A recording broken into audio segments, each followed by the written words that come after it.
नमस्कार। न्यूज के इकलौते फैमिली शो न्यूज की पाठशाला में आप सभी का स्वागत है। मैं हूं दिनेश गौतम। आज पाठशाला में क्या क्या है और कौन कौन सी क्लास लगेगी, पहले ये आपको जल्दी से बता देता हूं। संसद के 3 दिन में मोदी ने वो काम किया है कि सब हैरान हो गए। इन कामों को आपको बताऊंगा। मोदी के खिलाफ बिछाए गेम को बीच में ही छोड़कर इंडी गठबंधन भागा। ऐसा क्यों किया, कौन सा गेम था वो बताऊंगा।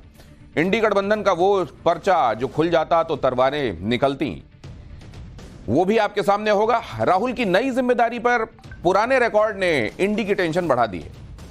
ईडी के बाद अब सीबीआई केजरीवाल को खटाखट झटके का चैप्टर क्या है वो भी आपको बताऊंगा। 24 घंटे में ऐसा क्या हुआ कि केजरीवाल को सीबीआई ने भी पकड़ लिया। केजरीवाल ने सिसोदिया को फंसा दिया, कोर्ट में क्या पता चला, अंदर की बात आपको बताऊंगा। शपथ लेकर फंसे ओवैसी संसद से निकाल देंगी क्या राष्ट्रपति। बॉर्डर पर तैनात वो सैनिक जिन पर दुश्मन की गोलियां भी बेअसर हैं, आज एक चैप्टर इस पर भी। चीन और पाकिस्तान से लड़ने के लिए भारत के हाईटेक सैनिक आ गए, एक क्लास इसकी भी होगी। लेकिन पाठशाला शुरू करने से पहले दिन भर की बड़ी खबरों का, बड़े विषयों का रिवीजन कर लेते हैं।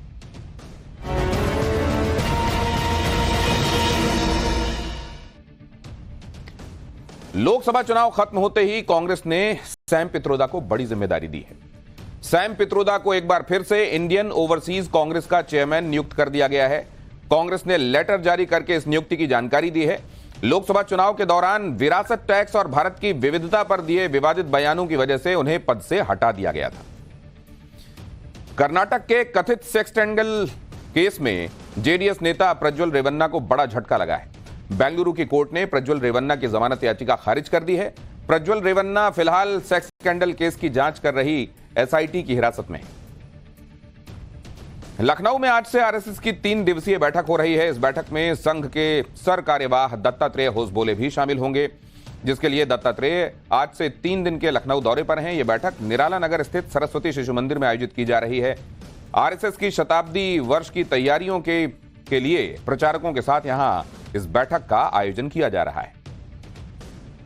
जम्मू कश्मीर में आतंक के खिलाफ अभियान में सुरक्षा बलों को बड़ी कामयाबी मिली है। डोडा में हुई एक मुठभेड़ में सुरक्षा बलों ने 2 आतंकियों को ढेर कर दिया। इलाके में अभी 2 और आतंकियों के छिपे होने की आशंका है, जिनकी तलाश में पूरे इलाके की घेराबंदी करके सुरक्षा बल सर्च ऑपरेशन चला रहे हैं। बॉम्बे हाई कोर्ट ने मुंबई के कॉलेज में हिजाब पहनने की इजाजत देने से इनकार कर दिया है। 9 छात्राओं ने अपनी याचिका में कॉलेज के अंदर हिजाब पहनने की इजाजत दिए जाने की मांग की थी, जिस पर सुनवाई के बाद बॉम्बे हाई कोर्ट ने याचिका को खारिज कर दिया और कॉलेज में हिजाब पर लगाए गए बैन को सही ठहराया। हाई कोर्ट के इस फैसले के बाद स्टूडेंट्स को तय किए गए ड्रेस कोड को मानना होगा। दिन भर के रिवीजन के बाद पाठशाला की पहली क्लास, और इस क्लास में आपको बताऊंगा कि संसद के पहले ही 3 दिन में मोदी ने क्या वो काम किए कि सब हैरान हो गए। और मोदी के खिलाफ बिछाए गेम को बीच में खुद ही छोड़कर इंडी गठबंधन क्यों भागा। इंडी गठबंधन का वो पर्चा भी इस क्लास में खुलेगा जो खुल जाता तो तलवारें निकलती। और राहुल की नई जिम्मेदारी पर उनके पुराने रिकॉर्ड ने किस तरह से टेंशन बढ़ा दी है इंडी गठबंधन की, ये भी इस क्लास में।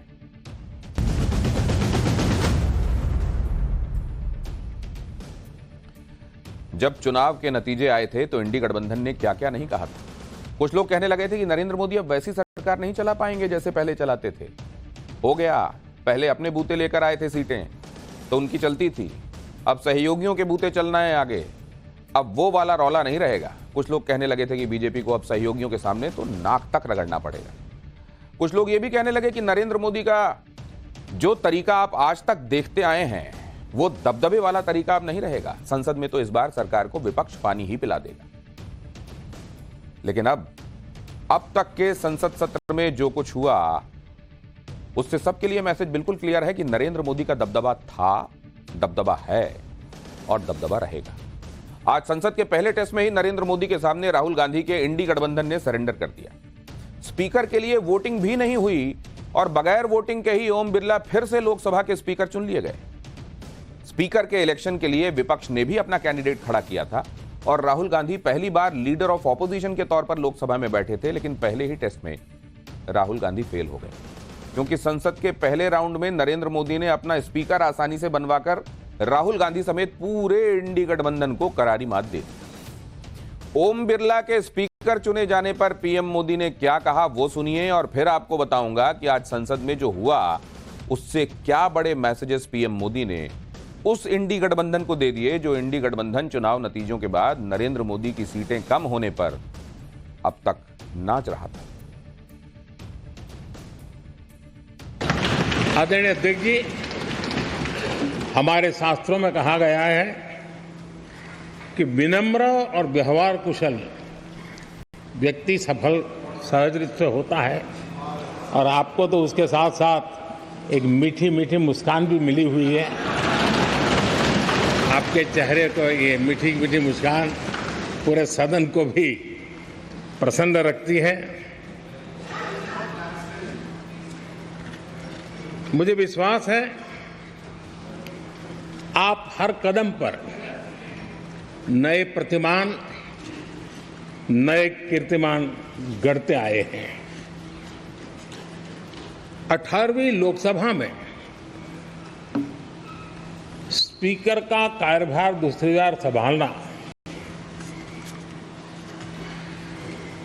ये अपने आप में एक बड़ा नया रिकॉर्ड बनते हम देख रहे हैं। विनम्र, व्यवहार कुशल और मीठी मीठी मुस्कान। इंडी गठबंधन वालों को ये मुस्कान कितनी मीठी लगती है पता नहीं, लेकिन हमने आपको कल ही बताया था कि स्पीकर का चुनाव लड़कर इंडी गठबंधन ने खुद अपने पैर पर कुल्हाड़ी मार ली और नरेंद्र मोदी को अपनी मजबूती दिखाने का एक मौका खुद ही दे दिया। जैसा हमने बताया था वैसा ही हुआ। स्पीकर के चुनाव के साथ नरेंद्र मोदी ने बता दिया कि उनका दबदबा कायम है। नंबर कम होने का मतलब यह बिल्कुल नहीं है कि सरकार कमजोर है। आप देखिए संसद सत्र के 3 दिन में ही नरेंद्र मोदी ने कैसे इंडी गठबंधन को पानी पिला दिया। पहले तो प्रोटेम स्पीकर को लेकर इंडी गठबंधन ने खूब हल्ला किया, लेकिन मोदी सरकार विपक्ष के दबाव में झुकी नहीं और नियम के मुताबिक उसे ही प्रोटेम स्पीकर बनाया जिसे वो चाहते थे। फिर स्पीकर के पद को लेकर इंडी गठबंधन ने पूरा जोर लगा दिया, डेप्यूटी स्पीकर की शर्त रख दी, आखिर में अपना उम्मीदवार उतार दिया, सब कुछ किया, लेकिन स्पीकर के चुनाव में नरेंद्र मोदी की ही मर्जी चली।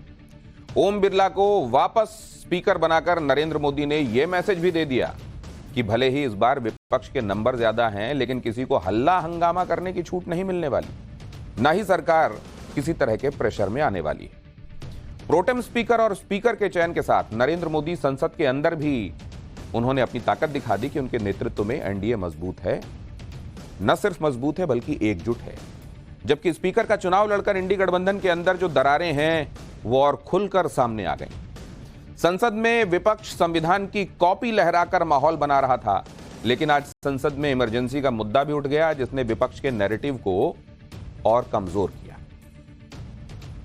इंडी गठबंधन की एक बड़ी हार यह भी है कि न सिर्फ नरेंद्र मोदी ने अपना स्पीकर बनवा लिया, बल्कि ओम बिरला को ही दोबारा इसकी जिम्मेदारी दे दी गई। ओम बिरला के नाम से इंडी गठबंधन वाले बहुत चिढ़ते रहे। इंडी गठबंधन को लग रहा था कि मोदी झुक जाएंगे और ओम बिरला फिर से स्पीकर नहीं बनेंगे, लेकिन नरेंद्र मोदी ने भी क्लियर मैसेज दे दिया कि सदन पहले की तरह ही चलेगा, विपक्ष की मनमर्जी नहीं चलेगी। ओम बिरला के स्पीकर बनते ही विपक्ष ये समझ गया कि संसद में हल्ला और हंगामा करके खुद को ताकतवर दिखाने का फंडा नहीं चलने वाला। इसीलिए जो विपक्ष कल तक ये कह रहा था कि अब संसद में उसकी ही आवाज गूंजेगी, वो विपक्ष अब स्पीकर से यह अपील करने लगा कि विपक्ष की आवाज को दबाया ना जाए, उसे बोलने का पूरा मौका मिले। एक बार सुनिए ओम बिरला पर कैसे तकरार हुई और फिर आपको बताऊंगा कि स्पीकर के इलेक्शन के साथ ही आज इंडी गठबंधन की हसरतों पर कैसे पानी फिर गया। सदन की गरिमा और व्यक्तिगत पीड़ा में आपने सदन की गरिमा को पसंद किया और सदन की परंपरा को बनाने का प्रयास किया। ये साहसपूर्ण काम के लिए भी आदरणीय अध्यक्ष जी आप अभिनंदन के अधिकारी हैं। मुझे विश्वास है आदरणीय अध्यक्ष जी आप तो सफल होने ही वाले हैं, लेकिन आपकी अध्यक्षता में ये 18वीं लोकसभा भी बहुत सफलतापूर्वक देश के नागरिकों के सपनों को पूर्ण करेगी। Of course, the government has political power, but the opposition also represents the voice of India's people. And this time, the opposition represents significantly more voice of the Indian people than it did last time. Speaker, sir, the opposition would like to assist you in doing your work. We would like the House to function often and well. Speaker, sir, it is very important that cooperation happens on the basis of trust. It is very important that the voice of the opposition is allowed to be represented in this House. I am confident that you will allow us to represent our voice, allow us to speak. कहने में मुझे कतई कोई संकोच नहीं है कि आपके द्वारा जो फैसले पिछले 5 सालों में लिए गए उसने संविधान की मर्यादा को बढ़ाने का काम किया और लोकतंत्र को और मजबूती देने का काम किया। सर, हम लोग चुनाव बाहर लड़कर आ गए हैं। मैं तमाम साथियों से यही आग्रह करूंगा कि जहां चुनाव लड़ना था हम लोग लड़ चुके हैं। अब हम सबकी जिम्मेदारी है कि अपने अपने क्षेत्र के मुद्दों को हम लोग यहां पर रखें और अपने देश को आगे लेकर जाने की जिम्मेदारी के साथ हम लोग यहां पर कार्य करने का प्रयास करें। सर, आज सिर्फ आपको बधाई देने के उद्देश्य से हम लोग खड़े हुए हैं, पर हाँ, कई बार जब विपक्ष के द्वारा कई बातें कही जाती हैं, मैं इतना भी मैं जरूर आग्रह करूंगा कि जब एक उंगली आप किसी की तरफ उठाते हैं तो बाकी उंगलियां आपकी तरफ उठती हैं।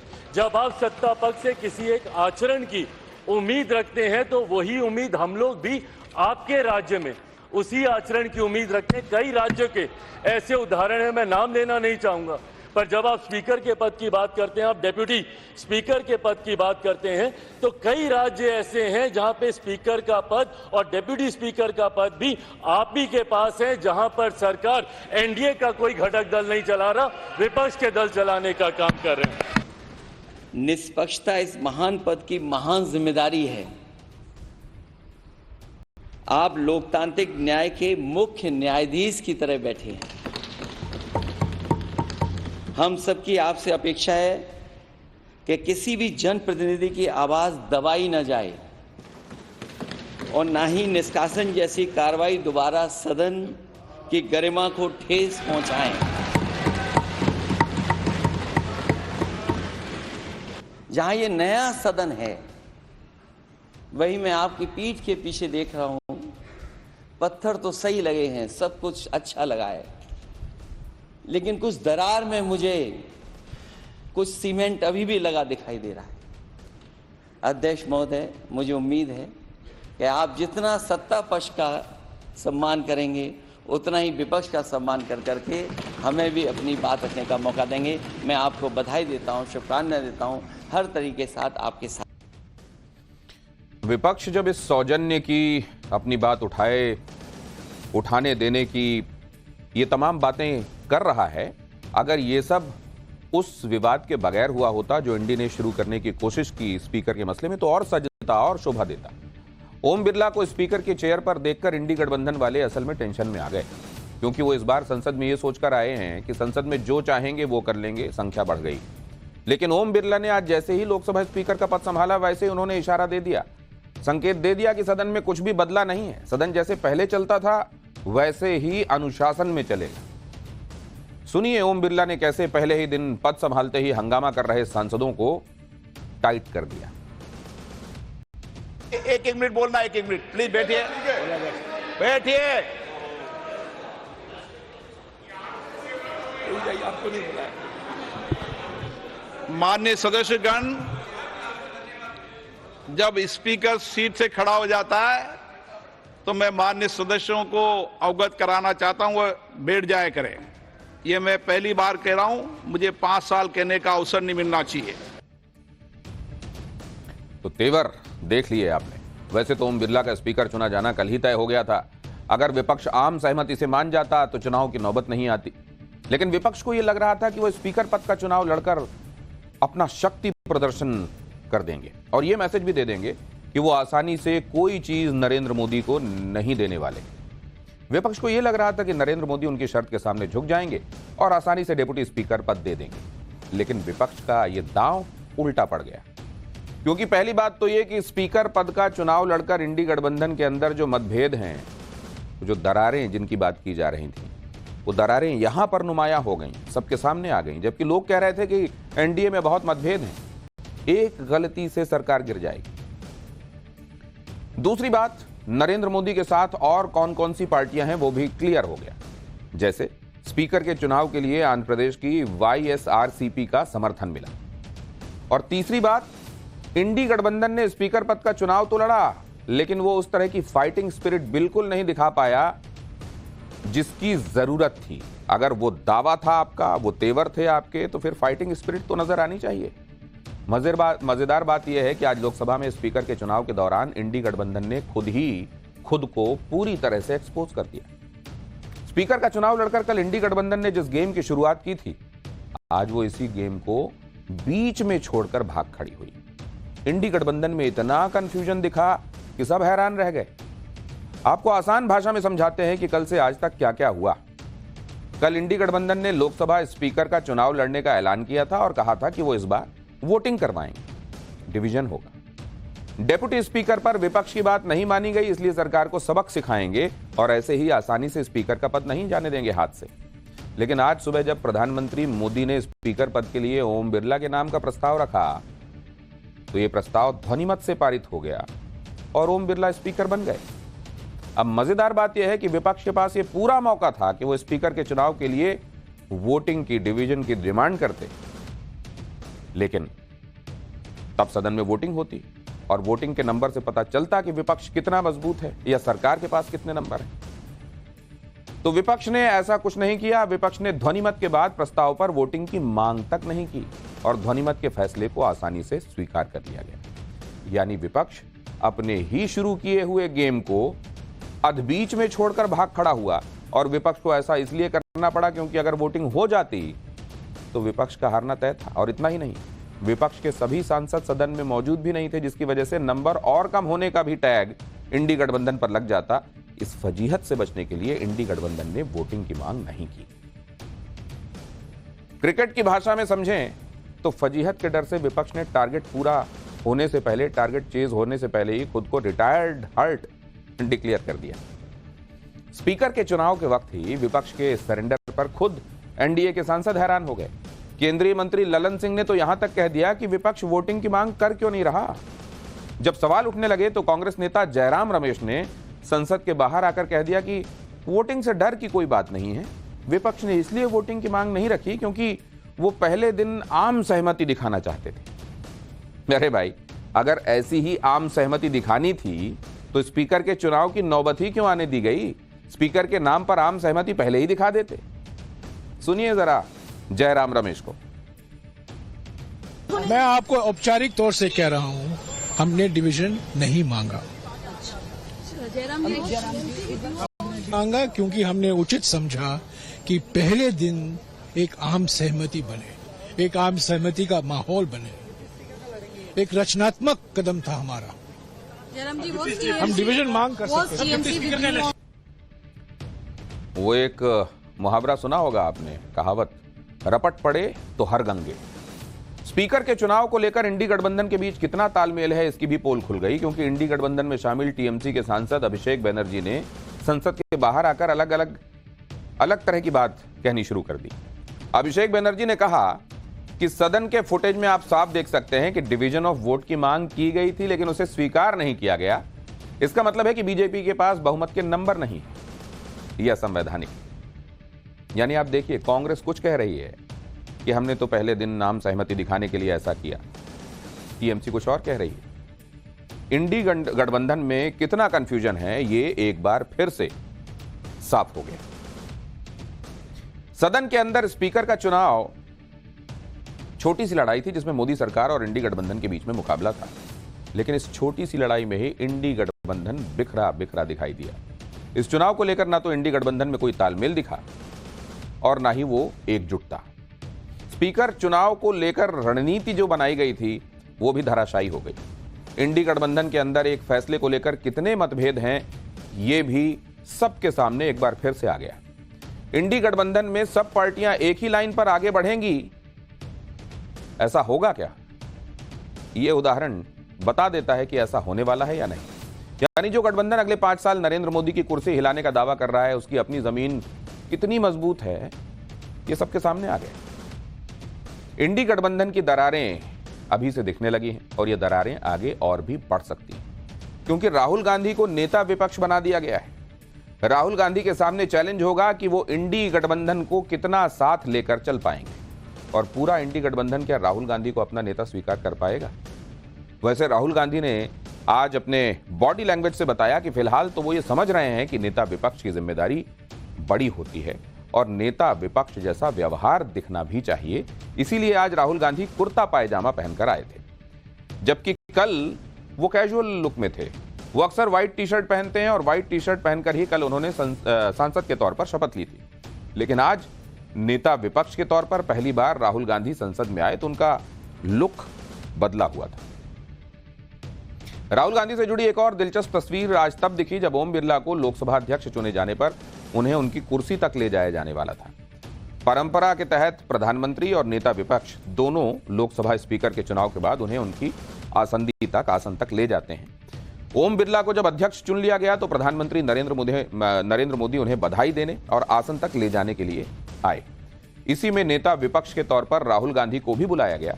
राहुल गांधी भी वहां पर पहुंचे और ओम बिरला को बधाई दी। इस दौरान राहुल गांधी ने प्रधानमंत्री नरेंद्र मोदी से भी हाथ मिलाया। फिर दोनों मिलकर ओम बिरला को लोकसभा स्पीकर की कुर्सी तक ले गए।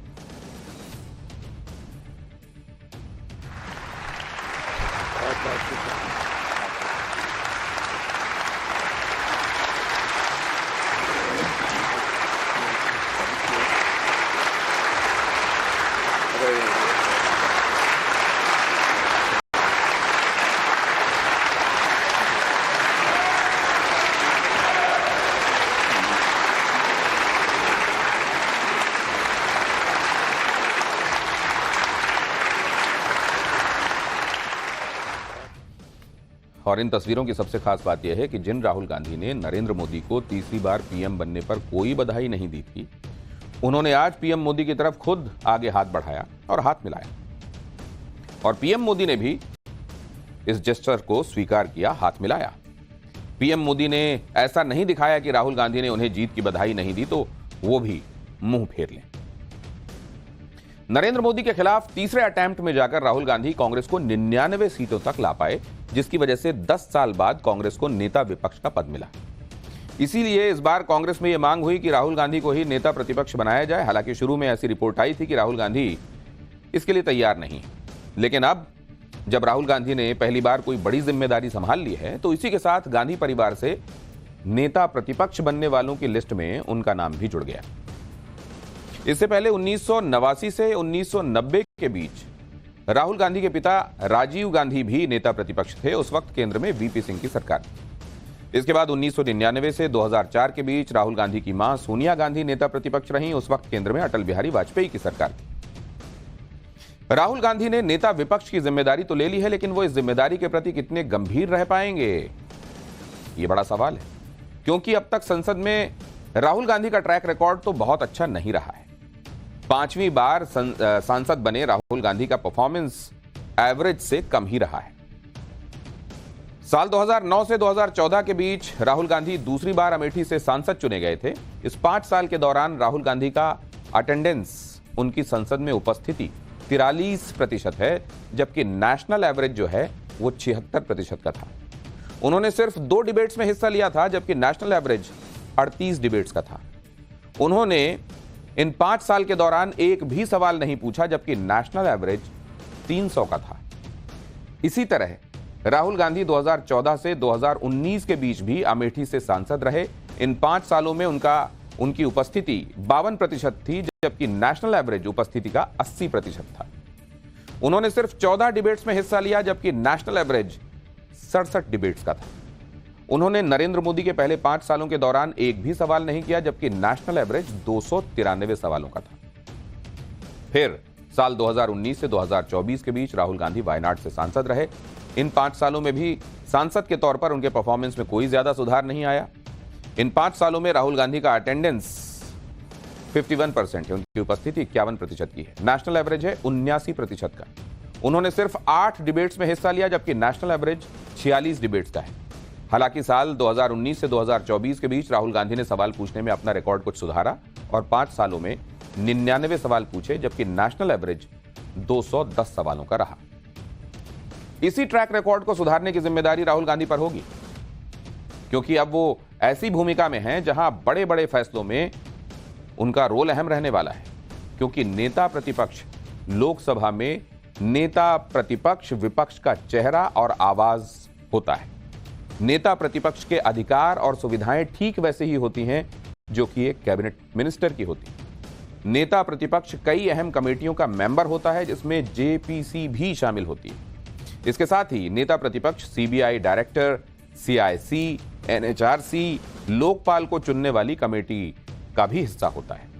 अलग अलग चयन समितियों में नेता प्रतिपक्ष की मौजूदगी से सरकार जो फैसले लेती है उसमें पारदर्शिता और निष्पक्षता सुनिश्चित करनी होती है। यानी बड़े और अहम पदों पर जो भी नियुक्ति होगी, उस पैनल में सरकार के सदस्यों के साथ नेता प्रतिपक्ष के तौर पर राहुल गांधी भी मौजूद रहेंगे। इसीलिए राहुल गांधी की जिम्मेदारी और ज्यादा बढ़ जाती है। राहुल गांधी का एक नैरेटिव संविधान को लेकर है। वो बार बार ये कह रहे हैं कि वो संविधान बचाने की लड़ाई लड़ रहे हैं और उनके होते हुए संविधान को कोई हाथ नहीं लगा सकता। लेकिन आज संसद में राहुल गांधी के संविधान वाले नैरेटिव की हवा निकल गई। ओम बिरला ने लोकसभा अध्यक्ष की जिम्मेदारी संभालते ही इमरजेंसी के खिलाफ निंदा प्रस्ताव लाए और कड़े शब्दों में आपातकाल की निंदा की। ओम बिरला ने आज बताया कि आज से 50 साल पहले देश ने आपातकाल कैसे झेला और संविधान को कैसे कुचला गया। इमरजेंसी की बात छिड़ी तो संसद में हंगामा हो गया। स्पीकर ओम बिरला इमरजेंसी के दौरान जान गंवाने वालों की याद में 2 मिनट का मौन रखने के लिए जब बोल रहे थे तो सत्ता पक्ष के सांसदों ने मौन रखा, लेकिन कांग्रेस और विपक्ष के सांसद हंगामा करने लगे। मौन के बाद स्पीकर ने गुरुवार तक के लिए संसद को स्थगित कर दिया। इस दौरान क्या हुआ, एक बार सुनिए ओम बिरला ने इमरजेंसी को लेकर क्या कहा। माननीय सदस्यगण, ये सदन 1975 में देश में आपातकाल इमरजेंसी लगाने के निर्णय की कड़े शब्दों में निंदा करता है। भारत के इतिहास में 25 जून 1975 के उस दिन को हम हमेशा काले अध्याय के रूप में जाना जाएगा। श्रीमती इंदिरा गांधी द्वारा तानाशाही थोप दी गई, भारत के लोकतांत्रिक मूल्यों को कुचला गया। इमरजेंसी का वह समय हमारे देश के इतिहास में अन्याय काल का एक काला खंड था। संसद परिसर में आज एनडीए के नेताओं ने भी इमरजेंसी के 50 साल पूरे होने पर नारेबाजी की और इमरजेंसी के खिलाफ विरोध प्रदर्शन किया। इस दौरान कांग्रेस पार्टी माफी मांगो और संविधान के हत्यारे माफी मांगो जैसे नारे लगे। एक बार सुनिए इमरजेंसी पर बीजेपी सांसद कंगना रनौत ने क्या कहा। देखिए, जो सबसे ज्यादा संविधान की दुहाइयां देते हैं तो उनको इस बात की भी जिम्मेदारियां लेनी चाहिए कि जो वो अपनी दादी के, अपने पिताजी के नाम पर जो है वो वोट बटोरते हैं तो उनके किए गए कारनामों की भी क्या वो जिम्मेदारी लेते हैं। और आज जो संविधान की सबसे ज्यादा दुहाइयां देती हैं, ये भी जरूरी है कि उनका खुद का ट्रैक रिकॉर्ड वो देखें। संविधान की जिस तरह से धज्जियां उड़ाई गई हैं और जिस तरह से गला घोटा है इमरजेंसी के द्वारा और सबके संवैधानिक अधिकार जो है इन्होंने छीन लिए थे, वो सब भी हम बार बार दुनिया को याद दिलाएंगे ताकि इस तरह का खिलवाड़ जो है संविधान से के साथ दूसरी बार हो ना पाए। धन्यवाद। राहुल गांधी और कांग्रेस आजकल संविधान की बातें तो खूब करते हैं, संविधान की कॉपी भी लहराई जाती है, लेकिन इनसे कोई इमरजेंसी की बात कर दे तो ये बात इन्हें चुभ जाती। जबकि कांग्रेस का इतिहास यही है कि इमरजेंसी को लगाने से लेकर इमरजेंसी का बचाव करने में कांग्रेस ने कोई कोर कसर नहीं छोड़ी। खुद राहुल गांधी के परिवार के लोग मानते थे कि इंदिरा गांधी ने इमरजेंसी लगाकर कुछ भी गलत नहीं किया। इंदिरा गांधी के बेटे और बाद में देश के प्रधानमंत्री बनने वाले राजीव गांधी ने इमरजेंसी पर कुछ ऐसी ही राय रखी थी। राजीव गांधी ने साल 1985 में इमरजेंसी को लेकर एक प्रेस कॉन्फ्रेंस में इमरजेंसी पर बात की थी और बाद में लोकसभा के अंदर भी राजीव गांधी ने इमरजेंसी फिर से लागू करने पर अपने विचार रखे थे। राजीव गांधी से इमरजेंसी को लेकर सवाल पूछा गया था। राजीव गांधी ने कहा कि उनके मुताबिक इमरजेंसी सही फैसला था और वो अपने बयान पर कायम है। इस पर डीएमके के सांसद एनवीएन सोमू ने कहा था कि इंदिरा गांधी ने तो इमरजेंसी के लिए 1980 में माफी मांगी। इसके बाद भी राजीव इमरजेंसी को डिफेंड करते हुए कहते हैं कि अगर वैसे हालात फिर से पैदा होते हैं और इमरजेंसी लगाने की जरूरत होती है तो इमरजेंसी लगाने से पीछे नहीं हटेंगे। अगर इमरजेंसी लगा दी जाती है तो इसमें कुछ भी गलत नहीं है। संविधान हमें बताता है कि इमरजेंसी कब लगाई जानी चाहिए। इसके बाद राजीव गांधी ने कहा था कि अगर प्रधानमंत्री को लगता है कि इमरजेंसी लगाना जरूरी है और वो इमरजेंसी लागू नहीं करता तो वो देश का प्रधानमंत्री बने रहने के लिए फिट ही नहीं है। राजीव गांधी ने यही बात एक प्रेस कॉन्फ्रेंस में भी कही थी, जिसके बाद राजीव गांधी से इमरजेंसी को लेकर लोकसभा में ये सारे सवाल पूछे गए थे। आपको सुनाते हैं 1985 में राजीव गांधी का वो बयान जिसमें वो फिर से इमरजेंसी लगाने की बात कर रहे हैं। If those conditions are repeated, it might be necessary to have an emergency. But that will have to be seen with the conditions that prevail. There cannot be an equivalent situation. Things will be different. I personally am not in favor of using such harsh measures if they can be avoided. But if it is necessary, they must be used. तो जो लोग emergency लगाए जाने का बचाव करते थे, उसे सही मानते थे, उसी कांग्रेस के लोग अब अगर संविधान बचाने की बात कहते हैं तो इसे हिपोक्रेसी नहीं तो और क्या कहा जाएगा। बहरहाल पाठशाला में अगली क्लास ईडी के बाद अब सीबीआई। केजरीवाल को खटाखट झटकों का चैप्टर। 24 घंटे में ऐसा क्या हुआ कि केजरीवाल को सीबीआई ने भी पकड़ लिया? और क्या केजरीवाल ने सिसोदिया को फंसा दिया? कोर्ट से क्या पता चला?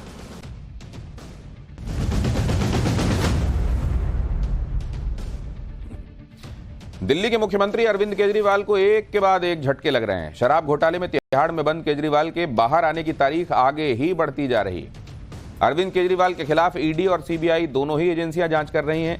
केजरीवाल को राहत मिलती नजर नहीं आ रही है, बल्कि खटाखट अंदाज में झटके लगते जा रहे हैं। देखिए, कल हाई कोर्ट ने जमानत पर रोक बरकरार रखी। हाई कोर्ट ने राउज एवेन्यू कोर्ट के फैसले पर सवाल उठाए। कल रात ही सीबीआई ने केजरीवाल से पूछताछ की। सुबह सीबीआई ने केजरीवाल को अरेस्ट कर लिया। सीबीआई ने केजरीवाल को कोर्ट में पेश भी कर दिया।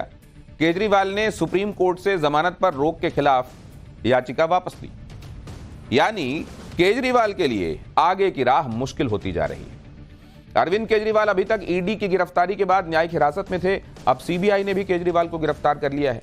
सीबीआई ने केजरीवाल को कैसे गिरफ्तार किया और कल रात क्या हुआ, वो आगे आपको बताऊंगा। लेकिन अभी ये देखिए कि राउज एवेन्यू कोर्ट ने केजरीवाल को 3 दिन की सीबीआई रिमांड पर भेज दिया है। सीबीआई ने केजरीवाल की 5 दिन की रिमांड मांगी थी कोर्ट से।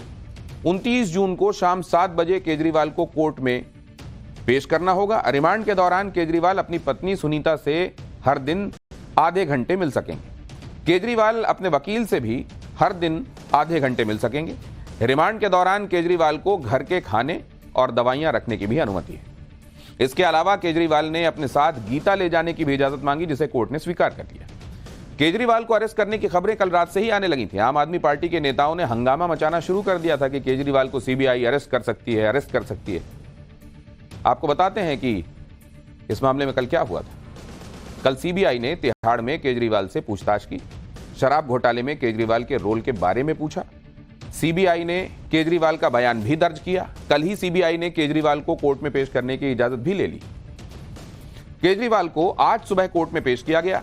उस समय तक सीबीआई ने केजरीवाल को अरेस्ट नहीं किया था। जैसे ही कोर्ट की कार्रवाई शुरू हुई, केजरीवाल के वकीलों और सीबीआई के वकीलों में जोरदार बहस शुरू हो गई। केजरीवाल के वकीलों ने सीबीआई से डॉक्यूमेंट्स मांगे और उसे पढ़ने के लिए 1 दिन का वक्त मांगा। केजरीवाल के वकील ने कहा कि सुनवाई कल तक के लिए टाल दी जाए, जिससे वो कल तैयार होकर आ सकें। केजरीवाल के वकील ने कहा कि यह केस भारत के न्यायिक इतिहास में सबसे संवेदनशील मामलों में दर्ज किया जाएगा। इस मामले में जांच एजेंसी ने बेहद पक्षपातपूर्ण तरीके से काम किया है। वो यानी सीबीआई पीएमएलए केस में केजरीवाल को जमानत मिलने का इंतजार कर रहे थे और यह कानूनी प्रक्रिया का गंभीर दुरुपयोग है। केजरीवाल के वकीलों की इन दलीलों का सीबीआई ने भी जोरदार जवाब दिया। सीबीआई ने कोर्ट में कहा कि हम पर बिना वजह आरोप लगाए जा रहे हैं। हम केजरीवाल को चुनाव से पहले या बाद में भी गिरफ्तार कर सकते थे, लेकिन हमने नहीं किया। सीबीआई ने कहा कि कोर्ट की इजाजत के बाद ही केजरीवाल से पूछताछ की गई है। सीबीआई ने यह भी कहा कि अगर जांच चल रही है तो हमें यह बताने की जरूरत नहीं है कि हम जांच करने के लिए जा रहे हैं, क्योंकि वो तो ऑनगोइंग प्रोसेस है। हमें कस्टडी की जरूरत इसलिए है क्योंकि केजरीवाल कोर्ट की कस्टडी यानी न्यायिक हिरासत में है, जुडिशियल कस्टडी में है। सीबीआई ने कहा कि यह कहीं नहीं लिखा है कि हमें जांच करने की जरूरत के बारे में दूसरे पक्ष को इत्तला करना होगा। केजरीवाल के वकीलों और सीबीआई की दलीलों को सुनने के बाद कोर्ट ने इस मसले पर अपनी राय रखी। कोर्ट ने कहा कि आरोपी यानी केजरीवाल फिलहाल न्यायिक हिरासत में है, इसलिए सीबीआई ने केजरीवाल से पूछताछ के लिए याचिका दी है। कोर्ट ने कहा कि कल केजरीवाल को अरेस्ट करने के लिए सीबीआई प्रोडक्शन वारंट लेने आई थी, क्योंकि केजरीवाल न्यायिक हिरासत में है। केजरीवाल को अभी तक अरेस्ट नहीं किया गया है। कोर्ट ने कहा कि अभी तक सीबीआई ने केजरीवाल को गिरफ्तार नहीं किया है और जब कोई गिरफ्तार होता है तभी तो जांच आगे बढ़ती है। पूछताछ और जांच के लिए सीबीआई ने याचिका दी थी, जो कि मंजूर कर ली गई। कल सीबीआई ने प्रोडक्शन वारंट की याचिका लगाई थी, जिसे आज स्वीकार कर लिया गया। इसके बाद कोर्ट ने सीबीआई को इजाजत दे दी कि वो कोर्ट में केजरीवाल को एग्जामिन कर सकें। सुनवाई के दौरान अरविंद केजरीवाल की तबीयत भी खराब हो गई। केजरीवाल ने कोर्ट से कहा कि उनका शुगर लेवल कम हो गया। केजरीवाल ने चाय और बिस्किट खाने की इजाजत मांगी, जिसके बाद कोर्ट ने केजरीवाल को दूसरे रूम में भेज दिया, जहां केजरीवाल ने चाय और बिस्किट का नाश्ता किया। कुछ ही देर में केजरीवाल का शुगर लेवल नॉर्मल हो गया और फिर से कोर्ट में आ गए। कोर्ट से इजाजत मिलने के बाद सीबीआई ने केजरीवाल को एग्जामिन करना शुरू किया और सीबीआई ने जो पहली बात कही उसी से हंगामा मच गया। सीबीआई के वकील ने कोर्ट में कहा कि केजरीवाल को गिरफ्तार कर लिया गया है। सीबीआई के वकील ने शराब घोटाले में केजरीवाल के रोल के बारे में कोर्ट को विस्तार से बताया। सीबीआई एक एक करके शराब नीति और उसमें साउथ लॉबी के इन्फ्लुएंस की जानकारी देती है। सीबीआई के पास जितने भी सबूत हैं और जितने बयान दर्ज हुए हैं उसकी जानकारी भी कोर्ट को दी जाती है। और इसके बाद कोर्ट ने सीबीआई से पूछा कि अभी केजरीवाल को क्यों गिरफ्तार किया गया। सीबीआई ने कहा कि चुनाव के समय जब केजरीवाल की अंतरिम जमानत पर कोर्ट विचार कर रहा था तो उस समय भी गिरफ्तारी की जा सकती थी। यह हमारा संयम था कि जब केजरीवाल प्रचार कर रहे थे तो हमने उन्हें अरेस्ट नहीं किया। केजरीवाल को गिरफ्तार करने की आधिकारिक जानकारी जब सीबीआई ने कोर्ट में दी तो उसके बाद केजरीवाल के वकीलों ने इस पर अपनी दलीलें पेश करनी शुरू की। केजरीवाल के वकील ने सीबीआई से कहा कि आपके सबसे मजबूत सबूत आपके दागी गवाह हैं जिन्होंने बयान दिए। सीबीआई जो तर्क दे रही है वही तर्क मनीष सिसोदिया की जमानत पर सुनवाई के दौरान दिए गए थे। मनीष सिसोदिया पर चार्जशीट पहले ही दाखिल हो चुकी है। अगर सीबीआई वही तर्क दे रही है तो फिर केजरीवाल को गिरफ्तार कैसे कर सकती है। शराब नीति बनाने के दौरान मनगढ़ंत सुझावों की बात है तो शराब नीति के लिए 14,000 सुझाव आए थे, जिनमें से 7 ईमेल को फर्जी कहा जा रहा है और यही तर्क मनीष सिसोदिया वाले केस में भी दिया गया था। इस केस का केजरीवाल से कोई संबंध नहीं है। केजरीवाल के पास तो वो विभाग यानी आबकारी डिपार्टमेंट था भी नहीं।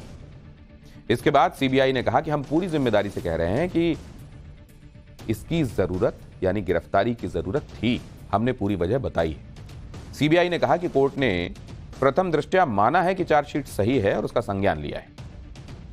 कोर्ट में जारी सुनवाई के बीच खबर आई कि केजरीवाल ने शराब घोटाले का ठीकरा मनीष सिसोदिया पर फोड़ दिया। फौरन यह खबर आग की तरह फैल गई, लेकिन यह खबर आने के कुछ ही मिनटों के बाद केजरीवाल ने खुद कोर्ट में खड़े होकर इसके बारे में बात कही। मीडिया में सीबीआई सोर्सेस के हवाले से चल रहा है।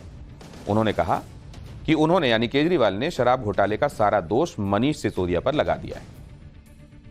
केजरीवाल ने कहा कि उन्होंने ऐसा कोई बयान नहीं दिया है कि मनीष दोषी हैं। केजरीवाल ने कहा कि मनीष सिसोदिया निर्दोष हैं, आम आदमी पार्टी निर्दोष है और वो खुद भी निर्दोष है। केजरीवाल ने कहा कि इसका प्लान हमें मीडिया में बदनाम करने के लिए इस तरह का प्लान बनाया गया है। इसे रिकॉर्ड किया जाए कि सीबीआई सोर्स ये सब मीडिया में न चलवाएं। केजरीवाल ने कहा कि इनका यानी सीबीआई का प्लान यह है कि फ्रंट पेज पर हेडलाइन बने कि केजरीवाल ने अपना ठीकरा सिसोदिया पर फोड़ दिया। ये यानी सीबीआई केस को सनसनीखेज बना रहे हैं। इसे स्पष्ट करने की अब जरूरत नहीं है क्योंकि ये सब दिखाई दे रहा है। ये टॉप हेडलाइन होगी, सारे अखबारों की ये हेडलाइन होगी और इनका मकसद ही इस तरह की सनसनी को फैलाना है। केजरीवाल के इस बयान के बाद कोर्ट ने कहा कि मीडिया की यही दिक्कत है कि वो टुकड़ों में खबर चलाता है, लेकिन मीडिया पर हम कंट्रोल नहीं करते। हम कंट्रोल मीडिया पर नहीं कर सकते। केजरीवाल को सीबीआई ने गिरफ्तार किया तो इस पर आम आदमी पार्टी भड़क गई। केजरीवाल की पत्नी सुनीता केजरीवाल ने सोशल मीडिया पर लिखा कि 20 जून को अरविंद केजरीवाल को बेल मिली, फौरन ईडी ने स्टे लगवा दिया। अगले ही दिन सीबीआई ने अक्यूज्ड बना दिया और आज गिरफ्तार कर लिया। पूरा तंत्र इस कोशिश में है कि बंदा जेल से बाहर ना आ जाए। ये कानून नहीं है, ये तानाशाही है, ये इमरजेंसी है। आम आदमी पार्टी के सांसद संजय सिंह ने तो केजरीवाल की गिरफ्तारी को आपातकाल बता दिया। संजय सिंह ने कहा कि पीएम मोदी इमरजेंसी की बात करते हैं, लेकिन इससे बड़ा आपातकाल नहीं हो सकता कि एक सीएम के खिलाफ इस तरह से साजिशें हो रही हैं। सुनिए संजय सिंह। कल आपातकाल का रोना रो रहे थे भारत के प्रधानमंत्री। मैं समझता हूं इससे बड़ा आपातकाल कोई नहीं हो सकता। एक मुख्यमंत्री को जिसको पीएमएलए के मामले में जमानत मिल गई, हाई कोर्ट में ईडी पहुंच के जमानत रुकवा देती है, और जब वो मामला सुप्रीम कोर्ट में विचाराधीन होता है, उसके ठीक पहले सीबीआई उन पर झूठा मामला बनाकर गिरफ्तार करने पहुंच जाती है। इससे बड़ा आपातकाल की स्थिति कोई नहीं हो सकती। तो अब एक सवाल यह भी है कि शराब घोटाले में ईडी और सीबीआई की जांच में क्या अंतर है? क्योंकि आप भी सोच रहे होंगे कि जब शराब घोटाले में केजरीवाल को ईडी पहले ही अरेस्ट कर चुकी है तो सीबीआई ने क्यों अरेस्ट किया। आपको शराब घोटाले में ईडी और सीबीआई की जांच का फर्क बताता हूं। ईडी शराब घोटाले में मनी ट्रेल की जांच कर रही है, सीबीआई भ्रष्टाचार और रिश्वत की जांच कर रही है। ईडी के मामले में जमानत के लिए 2 शर्तें पूरी करनी आवश्यक हैं। सीबीआई के मामले में जमानत के लिए ऐसी कोई शर्त नहीं। ईडी के केस में आसानी से जमानत नहीं मिलती। सीबीआई के केस में ईडी की तुलना में जमानत आसान है, लेकिन कोर्ट मेरिट पर जमानत तय करती है। केजरीवाल की गिरफ्तारी और सीबीआई रिमांड मिलने के बाद आम आदमी पार्टी बीजेपी और मोदी सरकार पर आरोप लगा रही है, जबकि बीजेपी का कहना है कि आम आदमी पार्टी को तो कांग्रेस और राहुल गांधी से सवाल पूछना चाहिए, क्योंकि सीबीआई जिस शिकायत पर कार्रवाई कर रही है वो तो कांग्रेस ने ही की थी। बीजेपी ने कहा कि संजय सिंह, सौरभ भारद्वाज कांग्रेस से पूछें कि गठबंधन में होने के बाद भी कांग्रेस ने केजरीवाल के खिलाफ शिकायत वापस क्यों नहीं ली। सौरभ भारद्वाज, आतिशी मार्लेना, संजय सिंह, इन सबको कांग्रेस से पूछना चाहिए, क्योंकि सीबीआई जिस शिकायत पे काम कर रही है वो कांग्रेस ने ही की थी। तो अब इनको ये पूछना चाहिए राहुल गांधी से कि आपने हमारे साथ जब अलायंस किया था तो फिर इस शिकायत को वापस क्यों नहीं लिया था। सीबीआई तो कार्रवाई कर रही है, और अगर आपने अपराध किया है तो जांच एजेंसी अपना काम करेगी, और हर अपराधी को उस जांच के लिए तैयार भी रहना चाहिए। यानी केजरीवाल की मुश्किलें खटाखट बढ़ती जा रही। लोअर कोर्ट से जमानत मिलने के बाद केजरीवाल को लगा था कि अब राहत मिलेगी, लेकिन ऐसा नहीं हुआ, और अब तो सीबीआई का शिकंजा भी कस गया है, और ऐसे में आने वाले समय में केजरीवाल की जल्द राहत के आसार भी दिखाई नहीं दे रहे। पाठशाला में अब अगली क्लास। शपथ लेकर फंसे ओवैसी संसद से निकाल देंगी क्या राष्ट्रपति? संविधान का वो पन्ना जिसने बढ़ा दी है ओवैसी की टेंशन। अब एक चैप्टर इस पर।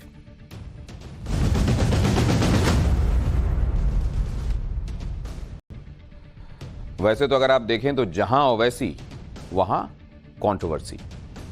यही है भाईजान की पॉलिटिक्स का नया फॉर्मूला। अक्सर अपने बयानों को लेकर विवादों में रहने वाले एआईएमआईएम प्रमुख और हैदराबाद से सांसद असदुद्दीन ओवैसी एक बार फिर नए विवाद में घिर गए हैं। अब तक तो ओवैसी पर सड़कों पर या फिर जनसभाओं में अपने मुस्लिम वोट बैंक को खुश करने के लिए भड़काऊ बयान देने के आरोप लगते रहे हैं, लेकिन इस बार संसद के अंदर दिए ओवैसी के बयान पर बवाल हो गया है। संसद सत्र की शुरुआत के बाद नए सांसदों को शपथ दिलाई गई। अब तक 536 सांसद शपथ ले चुके हैं, लेकिन हैदराबाद से सांसद और एआईएमआईएम के प्रमुख असदुद्दीन ओवैसी शपथ लेने के बाद नए विवाद में घिर गए। ओवैसी पर संविधान के अपमान का आरोप लग रहा है। बीजेपी के कई नेताओं और सुप्रीम कोर्ट के वरिष्ठ वकील हरिशंकर जैन ने संविधान का हवाला देकर ओवैसी की संसद सदस्यता रद्द करने की मांग की है। इसके लिए संविधान के किस आर्टिकल का हवाला दिया जा रहा है उसके बारे में आगे आपको बताऊंगा, लेकिन सबसे पहले बात असदुद्दीन ओवैसी के उस बयान की जिस पर बवाल मचा हुआ है। हालांकि ओवैसी का यह बयान हम आपको सुना नहीं सकते, क्योंकि ओवैसी के बयान को सदन की कार्यवाही से हटा दिया गया है, एक्सपंज कर दिया गया है। लेकिन यह जानना जरूरी है कि आखिर ओवैसी ने ऐसा क्या कह दिया जिसकी वजह से उनकी सदस्यता अब खतरे में आ गई। असल में शपथ लेने के बाद ओवैसी ने जय भीम, जय मीम, जय तेलंगाना के साथ ही जय फिलिस्तीन का नारा भी लगा दिया। यह शायद पहला मौका है जब संसद के अंदर शपथ लेने के बाद किसी सांसद ने किसी दूसरे देश के लिए नारा लगाया। इसीलिए ओवैसी के खिलाफ कार्रवाई की मांग हो रही। लेकिन सवाल उठ रहा है कि इतना बवाल होने के बाद भी आखिर ऐसी क्या मजबूरी है कि ओवैसी अपने बयान पर कायम नजर आ रहे हैं। ओवैसी का कहना है कि जय फिलिस्तीन का नारा लगाकर उन्होंने कुछ भी गलत नहीं किया।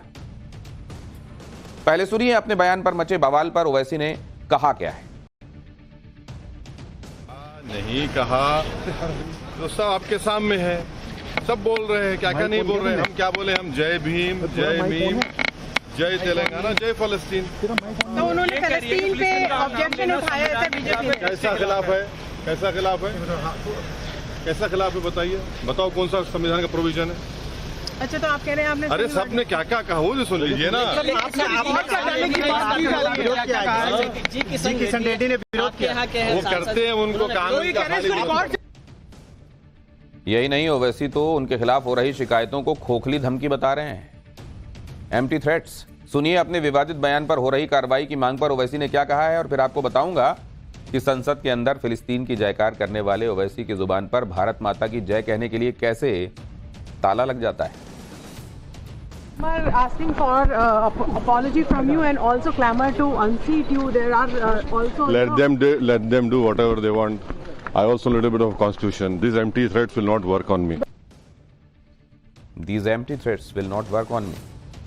ये वही ओवैसी हैं जिन्हें संसद के अंदर जय फिलिस्तीन का नारा लगाने में तो कोई गलती नहीं दिखती, लेकिन भारत में रहकर भारत माता की जय बोलने से उन्हें सख्त ऐतराज हो जाता है। इस पर ओवैसी यहां तक कह चुके हैं कि कोई उनके गले में छुरी भी रख देगा तो वो भारत माता की जय तो नहीं बोलेंगे। आप भी ओवैसी का साल 2016 में दिया गया ये बयान सुनिए जरा।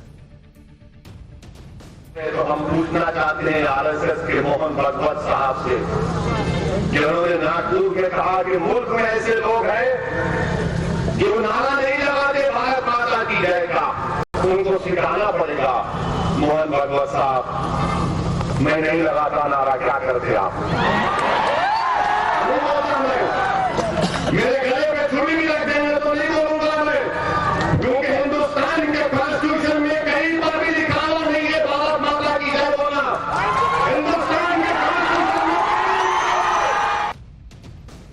हिंदुस्तान के कॉन्स्टिट्यूशन का हवाला दिया जा रहा है।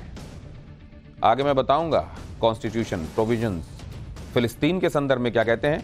बहरहाल बीजेपी ओवैसी पर हमलावर है। तेलंगाना से बीजेपी विधायक टी राजा ने कहा कि अगर ओवैसी संसद के अंदर जय फिलिस्तीन बोल सकते हैं तो उन्हें भारत माता की जय बोलने में शर्म क्यों आती है, जबकि वो भारत में ही तो राजनीति करते हैं और इसी देश का खाते हैं। टी राजा ओवैसी के संसदीय क्षेत्र हैदराबाद की गोशामहल विधानसभा सीट से बीजेपी विधायक हैं। सुनिए टी राजा ने ओवैसी पर क्या कहा है। ओवैसी ने कहा जय भीम, जय मीम और जय फिलिस्तीन। तो मैं ओवैसी को कहना चाहूंगा, भारत माता की जय बोलने में तुझे क्यों शर्म आती है भाई?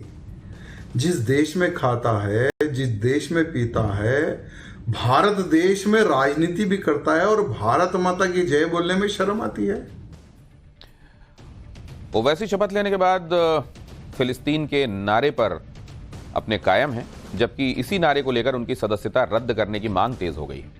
सुप्रीम कोर्ट के वरिष्ठ वकील हरिशंकर जैन ने ओवैसी के खिलाफ कार्रवाई के लिए राष्ट्रपति द्रौपदी मुर्मू को चिट्ठी लिखी है, जिसमें उन्होंने संविधान के आर्टिकल 102 और 103 का हवाला देकर ओवैसी की संसद सदस्यता रद्द करने की मांग की है।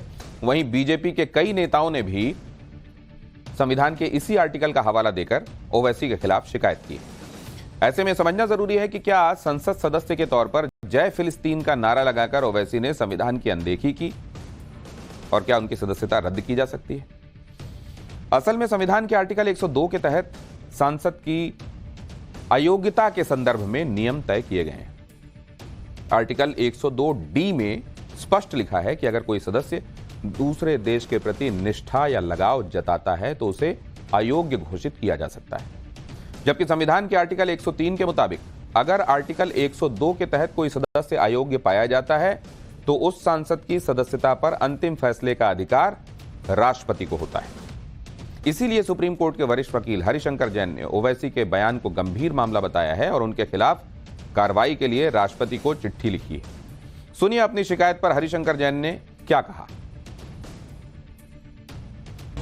जय फिलिस्तीन का नारा उस मन से लगाना यह साबित करता है कि वो कहीं ना कहीं से विदेशी शक्तियों से मिले हुए हैं और उस राज्य के प्रति उनका समन्वय है, उनका झुकाव है। भारतीय संविधान के अनुच्छेद 102 में साफ लिखा है कि जो व्यक्ति एलिजेंस और एडहेरेंस जो फॉरेन स्टेट होगा वो अयोग्य माना जाएगा, डिस्क्वालीफाई माना जाएगा। और ये बहुत सीरियस मामला है, पूरे देश को झकझोर कर रख दिया है, क्योंकि यहाँ का एक सांसद किसी विदेशी शक्तियों से मिला हो, उनके प्रति उनकी श्रद्धा हो, ये बात यहाँ बर्दाश्त नहीं हो सकती है और इसीलिए आर्टिकल 102 बनाया गया है कि ऐसे लोग यहाँ सांसद नहीं हो सकते। उसके असल में तो ओवैसी को खुद भी अंदाजा नहीं रहा होगा कि उनकी शपथ पर बवाल इतना बढ़ जाएगा। हालांकि ओवैसी राजनीति में नए नहीं हैं, वो हैदराबाद सीट से 5वीं बार लोकसभा चुनाव जीते हैं। ऐसे में उन्हें अच्छी तरह मालूम होगा कि शपथ के लिए किन शब्दों का इस्तेमाल करना है और किनका नहीं। इसीलिए सवाल उठ रहे हैं कि क्या मोदी और मुसलमान की राजनीति करने वाले ओवैसी फिलिस्तीन को शामिल कर कोई नया एक्सपेरिमेंट तो नहीं कर रहे हैं।